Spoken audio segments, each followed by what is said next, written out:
Hello everyone, welcome from Sweden. Today I'm recording the video from Stockholm city, and to be honest, I'm very excited to share with you what I have learned about the education system here in Sweden.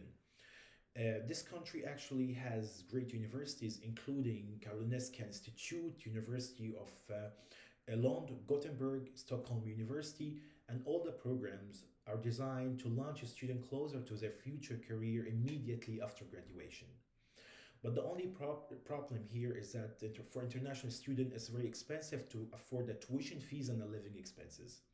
So there is a great opportunity to come to study in Sweden on a scholarship program. It's called the Swedish Institute Scholarship for Global Scholars. And today in this video, I will focus on explaining to you the requirement for that scholarship. The first requirement is that you must be a citizen of certain countries that are included in the scholarship list. So you need to check that, because if you are not included in that list of the specific countries, you are not allowed to apply. You will not be able to apply.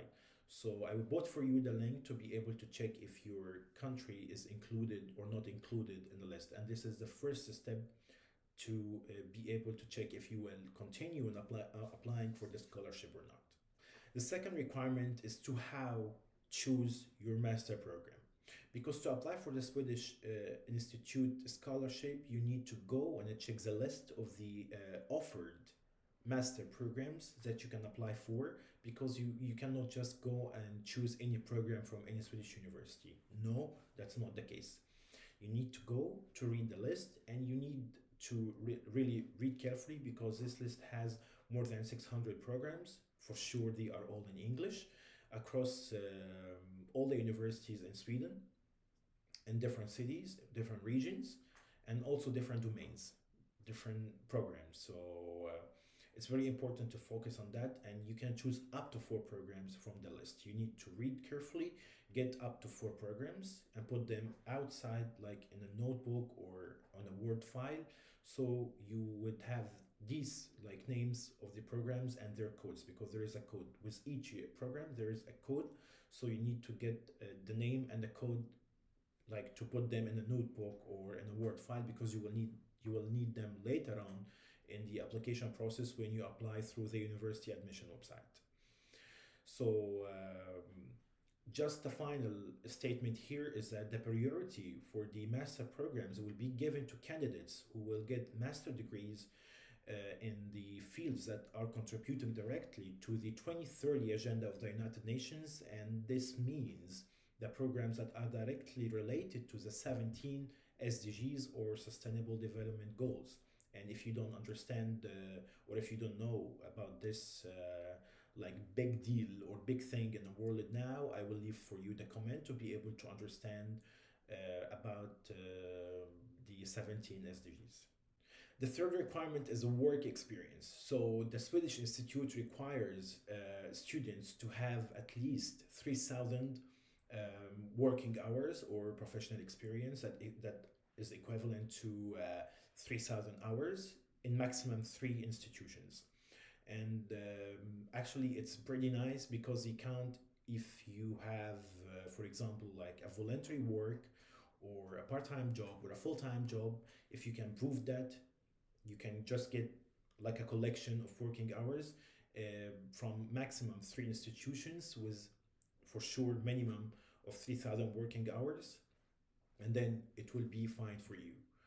For the leadership experience, you need to prove that you were a leader in some point. And to be honest, when I contacted and I talked with students who got the same scholarship, it was very nice to learn from them about what was the leadership experience. And I found someone who wrote, for example, the leadership experience was a study group in the university, that he was leading a study group to explain to people some lectures and certain subjects. So there was a leading position, so it counted as a leadership experience.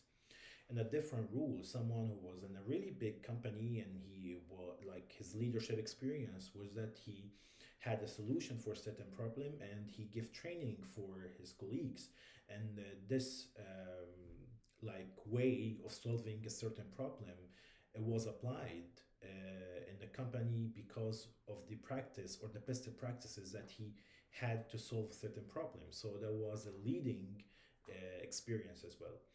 So leadership experience is going to be varying from very simple to very complicated based on like the experience of each person. But the most important is that the scholarship committees, they want to make sure that you has the ability to lead people even on like huge scale or bigger scale or even a smaller scale. So don't be panic when it comes to the leadership experience because people they are not aware of what they should really put in that. And to be honest, whatever situation that you have been a leader in a certain point or to some extent, you really need to prove that. If you could prove that, you could prove it, then it's a leadership experience. So these are really like major requirements in the application process because to be honest, when the committee are exploring the application, they need to find out that some interesting and attractive candidates with really attractive professional background and also leadership experience. So combining them together, they will have a major role in the selection process of your application to be taken into consideration or not. So really take care when it comes to filing your working experience and also your leadership experience. So now at this point, if you met all the other requirements that we have mentioned, you are eligible to apply for the scholarship program. But still, there are other some papers that you need to prepare, such as a CV and a motivation letter. And honestly, CV and motivation letter are the only way to market yourself, so they are the most paramount corners in the selection process. So it's very important to fill a CV and the motivation letter with great attention. That's why CADC, Career and Academic Development Center, is there to help you. We can offer you the best consultation to launch you closer to your future endeavors to apply for the scholarship of the government of Sweden. And we will help you with matching you with candidates who have taken the same scholarship in the last 2 years to be able to mentor you and be able to help you to really prepare an impressive motivation letter and CV for both the scholarship program and also for the university admission program. So before applying to the scholarship program, you need to apply for the Swedish universities. And at this point, you can apply to the Swedish university through the university admission website.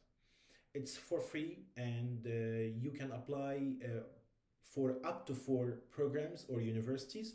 That's why I have advised you that when you read the scholarship programs list, try to get up to four programs in a Word file or a notebook because you will need that in the university admission step. When you go to this website and you file your data and then you go, you can search for the programs with either two ways. Either the name of the program or the code of the program. That's why also I have advised you to get the name of the program and the code of the program from the list of the Swedish Institute of Scholarship to make it easier for you, because I highly recommend you to search with the code but not with the program name. And for sure, each university will require you to put the CV or personal statement. It will be different from program to program, from university to university. And that's why CADC is offering for you the best consultation as well regarding the CV, motivation letter, personal statements, or even cover letters for Swedish programs. And you will be matched directly with mentors who have taken the scholarship of the Swedish government before in the last 2 years. So you make sure that you get the best and the most impressive CV and motivation letter for your university admission. So it just needs a little bit of time to prepare for all things like that, because for university admission the deadline is 17th of January. So if you are willing to apply for the scholarship program, you need to start from now.